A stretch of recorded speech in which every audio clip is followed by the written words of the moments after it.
레드리스트 작성 서두를 때다.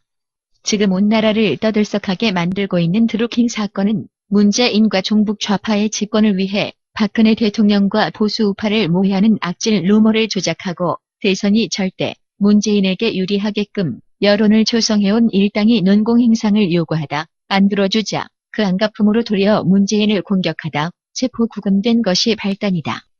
사실 이 사건은 제대로 수사만 된다면 문재인 축출 사유는 물론 종북 전체가 괴멸을 면치 못할 만큼 폭발성을 갖고 있다. 그러나 경찰은 드루킹을 체포하고도 한 달이 다 되도록 사건 수사의 기본인 사무실과 개인 주거지 압수수색 계좌 추적 통신 내역 수사를 미루어 결과적으로 증거 인멸을 도왔고 검찰 또한 경찰이 압수 송치한 휴대폰 130여 개를 조사도 않고 경찰로 돌려보내는 등 은폐 축소에만 전력해왔다. 결국 검찰이나 경찰이나 사건이 정권에 불리한 쪽으로 흘러가는 것을 원치 않았다는 뜻이고 어떻게든 증거를 인멸할 시간을 주기 위해 수사를 기피해왔다는 결론이다. 사건을 은폐 축소하는 데 있어서는 김기식 사건도 마찬가지다. 김기식 사건 역시 공직자가 피감기관의 예산으로 여비서까지 말이 여비서지 실은 섹스 파트너 대동하고 황제 여행을 했다면 당장 국회 청문회에 불러내 국민 앞에서 권력형 비리, 국고 횡령 내지 낭비의 진상을 규명하고 엄벌에 처해야 마땅한 일이지만 김기식이 사퇴해버리자 국회의원이라는 작자들은 달 보고 짖던 개들이 갑자기 조용해지듯 함구 또 한 번 한심한 작태를 노출했지만 뒤이어 야당의 잡종 김성태의 황제 외유가 도마 위에 오른 걸 보면 그 두 가지 사건을 한 끈에 묶어디를 친 게 아닌가 싶다. 그러니 드루킹 사건도 흐지부지 될 게 뻔하다. 검찰의 김일성 장학생들은 이미 드루킹 사건이 보수 우파 댓글 수사를 촉구하기 위해 벌인 일이라 방패막이를 해주고 있고 TV는 하루 온종일 직원 얼굴에 음료수를 뿌린 죄밖에 없는 대한항공 간부만 물고 늘어지며 드루킹 사건을 덮기에 여념이 없다. 그렇다고 좀비 같은 의원 놈들에게 기대를 걸만한가 하면 그것도 아니다. 앞서 김기식 건만 봐도 알 수 있듯이 지금 국회의원 몇 놈이 왈왈대기는 하지만 절대 국회 차원에서 조사를 하거나 특검을 하자고 하면 앞에 나설 위인들이 못 된다. 며칠 전 청와대 들어가서 자신에게 무죄 선고를 내려준 문재인에게 성은이 망극하여이다 하며 머리를 조아리다 나와서 김기식 해임을 종용했다고 공치사나 해대는 야당 대표 홍가가 나설 리도 없고 연일 왔다리 갔다리 잡설로 지지율이나 높여볼까 해서 국민을 현혹시키기에 여념이 없는 잡탕탕에 안 가도 며칠 뒤면 조용해질 것이 뻔하다.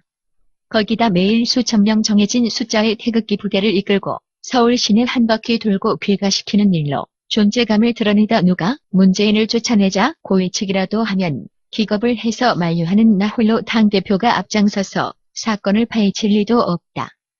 따라서 이번 사건 종북 좌파 위세와 이면 공작 앞에 야당 의원들의 존재는 춘풍의 잔설밖에 될 것이 없다. 그러니 드루킹 사건의 진실과 본질을 캔다는 것은 연목고에 지나지 않는다. 따라서 드루킹 사건의 진실을 밝히는 작업은 종북의 개로 전락한 경찰과 검찰에 기대할 수도 없고 민노총의 앞잡이 언론이나 박 대통령 불법 파면의 부역자 집단 국회에 걸 수도 없다는 것이 엄연한 현실이다. 그러나 아무리 언론이 감추고 검경이 수사의 본질을 흐려도 진실은 드러나기 마련이고 드러난 진실 앞에 종북 좌파 조직도 금이 가고 있다. 아직까지는 공권력과 정치권 그리고 언론을 쥐고 흔들고 있다 해도 내부의 불협화음이 들리고 자기들이 보수 말살을 위해 파놓은 자기들이 함정에 빠지는 건 피할 수 없는 운명이다. 게다가 김정은과 문재인이 목을 매며 기다리는 미북 정상회담도 멀어지고 있다. 방송들은 미국과 북한의 정상회담이 기정사실인 양 떠들고 있으나 천만의 말씀? 트럼프가 자기가 살인마로 지정한 김정은과 마주 앉을 일도 없고 회담의 전제 조건인 완전 비핵화도 도저히 김정은이 들어줄 수 없는 요구 조건이다. 왜냐?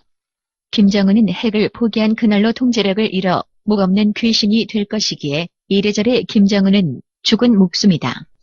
때문에 우리가 어느 날 북한이 초토화되고 있고 남한의 주사파들이 살 길을 찾아 도주하고 있다는 뉴스를 보게 될 날도 그리 머지 않다. 따라서 우리는 그날을 위해 레드리스트 즉 골수 종북 좌파와 부역자들의 명단을 작성하여 나라를 팔아먹는 역적질에 동조한 자 검찰과 경찰에 숨어 부역자들을 은밀히 도운 자들, 선동에 앞장선 언론인들, 인터넷에 익명으로 숨어 박근혜 대통령을 터무니없이 음해한 자들, 예수를 빙자해 박 대통령의 나체를 그리고 전시하고 난도질한 자들을 남김없이 찾아내 다시는 햇빛을 못 보게 해야 한다. 이제 와서 돌이켜보니 박 대통령 재임 기간에 작성되었다는 블랙리스트가 제대로 집행되지 못한 것이 안타깝기 그지없다. 그 리스트대로 선동부역자들만 쫓아냈더라도 국가가 이 지경까지 몰리지는 않았을 것이기에 따라서 드루킹 사건을 파헤치고 성토하는 것도 중요하지만 더 중요한 것은 김정은 참수, 종북 몰살, 문재인 축출의 그날을 위해 끊임없이 북폭을 촉구하고 반중을 외치는 일이라는 것이 불초의 생각이다.